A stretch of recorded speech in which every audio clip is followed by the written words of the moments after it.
வாழ்க வளமுடன். அன்பு குழந்தைகளே, நீங்கள் இப்போ ஒருத்தரை ரொம்ப உயர்ந்தவர் அப்படின்னு சொல்கிறீங்க. நீங்கள் எதை வச்சு அப்படி சொல்கிறீங்க? நீங்கள் உங்களுக்குள்ளே பிரெயினில் உங்களை பற்றி ஒரு மார்க் போட்டு வச்சுருக்கீங்க.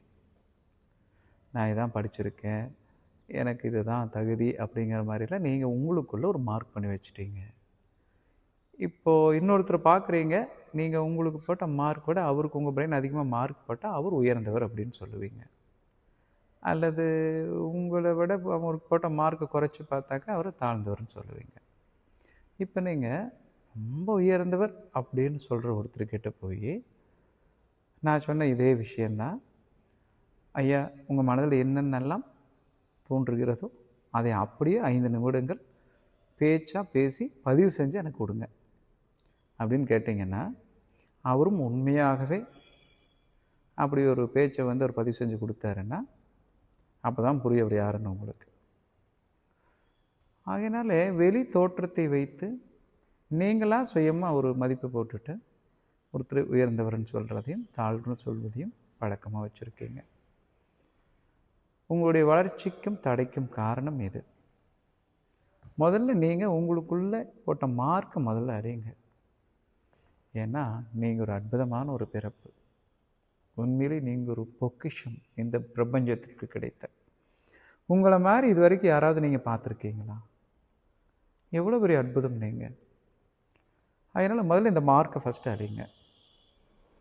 அடுத்தது இப்போது நீங்கள் எப்போவுமே ஏதோ ஒரு விஷயத்தை எடுத்துகிட்டு மற்றவங்க பாராட்டணும், மற்றவங்ககிட்ட உங்களை நிரூபிக்கணும், அவங்களுக்கு ப்ரூவ் பண்ணணும் அப்படின்னே அதிகப்படியான நேரத்தை நீங்கள் வாழ்க்கையில் விரயம் பண்ணுறீங்க. இப்போ நான் ஒரு உதாரணம் சொல்லட்டோமா? காட்டில் ஒரு சிங்கம் இருக்குது.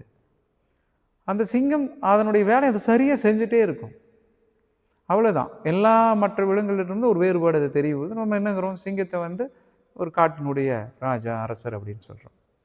அந்த சிங்கம் போய் அடுத்தவங்ககிட்ட ப்ரூவ் பண்ணுறதில்ல. நான் யார் தெரியுமா, நான் சிங்கம், நான் இதை செய்கிறேன் அப்படின்னு ஏதாவது விலங்கிடமோ பிறரிடமோ ப்ரூவ் பண்ணுறதா? அப்படி எதுவும் பண்ணலையே.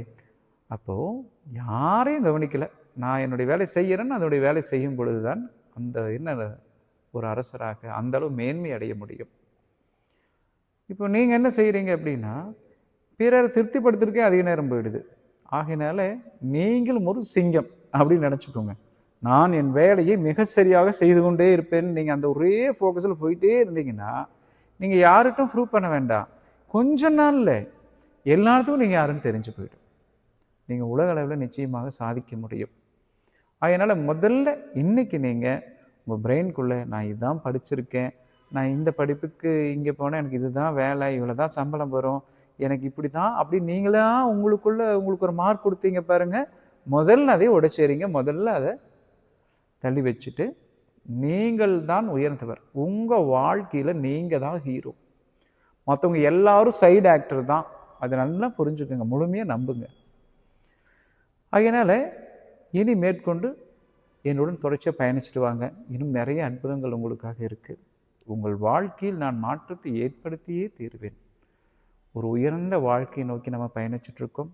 நமது பயணம் நட்சத்திரத்தை நோக்கி அமையும். நிச்சயமாக சாதிப்போம். அன்பு குழந்தைகளே, என்னை தொடர்ச்சியாக ஃபாலோ பண்ணுங்கள். வாழ்க வளமுடன்.